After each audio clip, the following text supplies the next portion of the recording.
Welcome back, everybody. I'm the Todd Father 6, and welcome back to Is It Worth It? For those of you just joining us, this is a series where I find the free games on Steam, play them, and then tell you about them.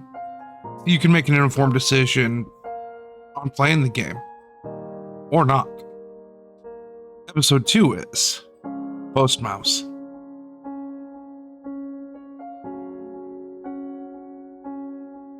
Coming to us from a group of student developers known as Critters Collective, through Animation Workshop, Postmouse is a 3D platformer powered by the Unreal Engine.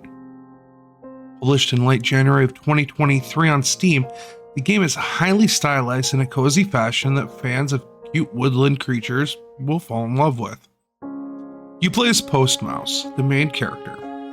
You work for the Woods Mail Service, typically at a desk. However, the pigeons who normally deliver the mail seem to be out of town at the moment. So, your boss, a toad, gives you the opportunity to deliver a letter and get away from the office.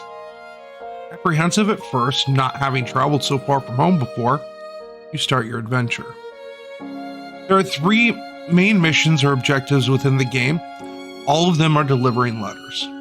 The first to a tortoise named Pablo. This mission allows for the player to get used to the controls of the game, as well as introduces some of the puzzle aspects of the game that are necessary to continue through some stages. The next mission is to deliver a letter to some baby robins high in a tower. Using the skills you practiced between platforming and puzzle solving earlier in the game, you must work your way through the dilapidated mansion to reach your objective. The third and final task is not assigned to you by your boss.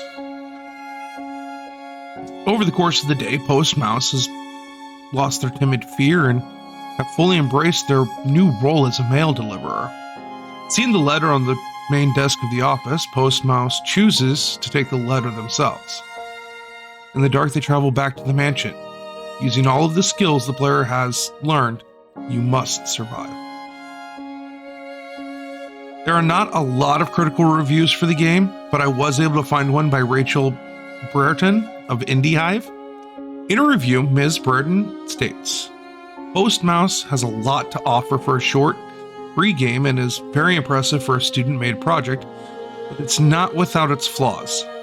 It could definitely benefit from some improving, optimization, as well as some other minor tweaks to such things as the responsiveness of the controls, field of view, and general camera angles." Overall, Steam does have the game listed as very positive, with many reviews suggesting the game for others to play.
Postmouse is only available on Steam, so it's only available on PC.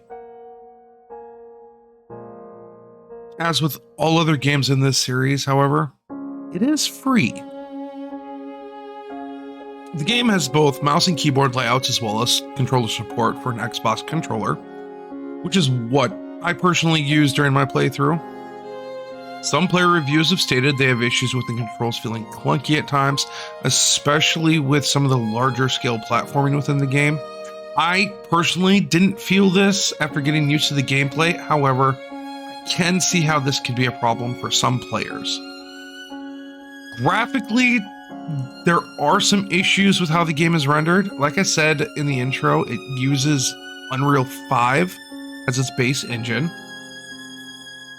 Some of the settings will fade depending on your proximity to this object. However, these visual issues are easy to forgive with a game that is developed by a group of students. So the first mission does teach players the ropes, so to speak. Some of the skills, especially within the puzzles and running, will be picked up as you fail in the game. Death is a thing, and one misstep can and will cause Postmouse to falter and fall, hitting the ground below hard enough to end the game right at that moment. However, when this happens, the game will respawn Postmouse as close as possible to the failed attempt so the player can try again.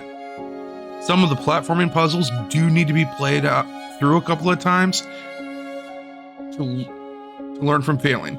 Some of them do require the player to think outside the box, so to speak. The game is designed as a platformer and puzzle-based game. Neither are super difficult in my opinion. However, they are well done. I found little issue with how the platforming works within the world Collective built. I appreciate their use of both nature as well as man-made objects to make your way through the game. The puzzles can be difficult if you are rushing through them. However, if you take your time, look at your environment, and use your special mouse listening skill when necessary, and think through them, they can be overcome easily enough. The game takes about an hour to play through, maybe a little longer depending on if you search for the collectible stamps done in the game. Failing at the platforming or dying can also lengthen the play time within the game. However, it's still a relatively short game that packs a lot of gameplay within its very small package.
So what do I think?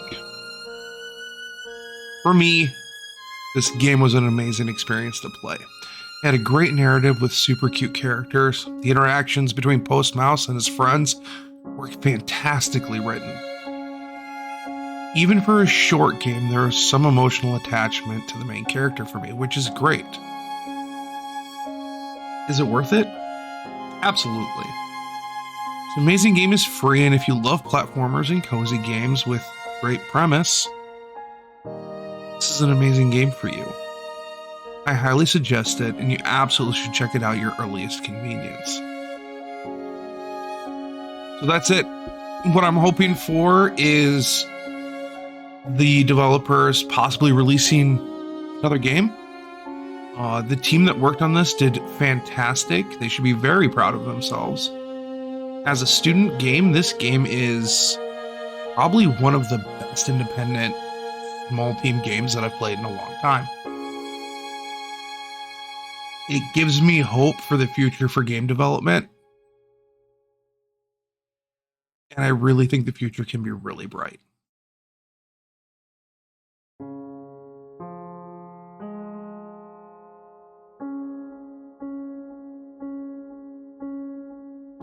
Hey everybody, ToddFather6 here signing off. Thank you so much for watching the video. If you want to see more, click the videos that are listed or hit that subscribe button and turn on the notifications in order to be notified when I've got more posted. Until then, as always, be good, be kind, be safe. See you next time.